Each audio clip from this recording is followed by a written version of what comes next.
আমার একটা ভিডিওতে আমি বলেছিলাম যে আমার দুটো শ্বশুর বাড়ি।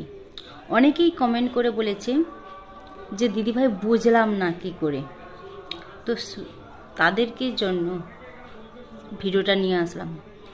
যদি সত্যি জানার থাকে একটু কষ্ট করে ভিডিওটা শেষ পর্যন্ত শুনে যেও, ঠিক আছে? আমি কোনো আবল তাবল কিছু বলবো না, যেটুকু মূল সেইটুকুই বলবো। প্লিজ একটু সময় করে শোনো। আমার আগে বিয়ে হয়েছিল হলদাতে।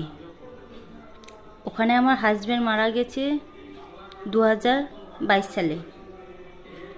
তো হাজব্যান্ড মারা যাওয়ার পরে আমি সিদ্ধান্ত নিয়েছিলাম যে আমি কখনো আর বিয়ে করব না।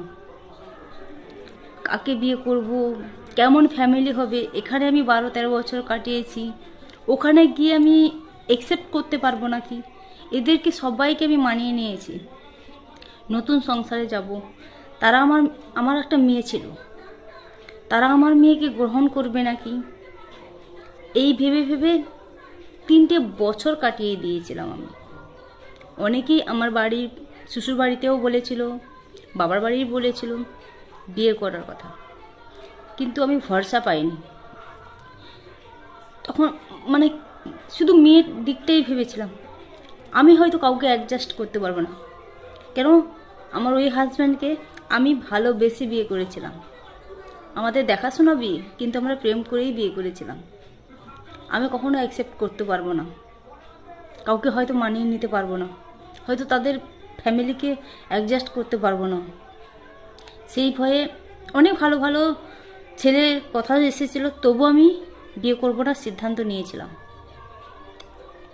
হঠাৎ তোমাদের দাদা ভাইয়ের সঙ্গে আমার 1-1.5 বছর আগে পরিচয় হলো এই ফেসবুকে। তো তোমাদের দাদা ভাই অনেকবার আমাকে রিকোয়েস্ট করেছিল বিয়ে করার জন্য। আমি একমতই ছিলাম, আমি বিয়ে করব না।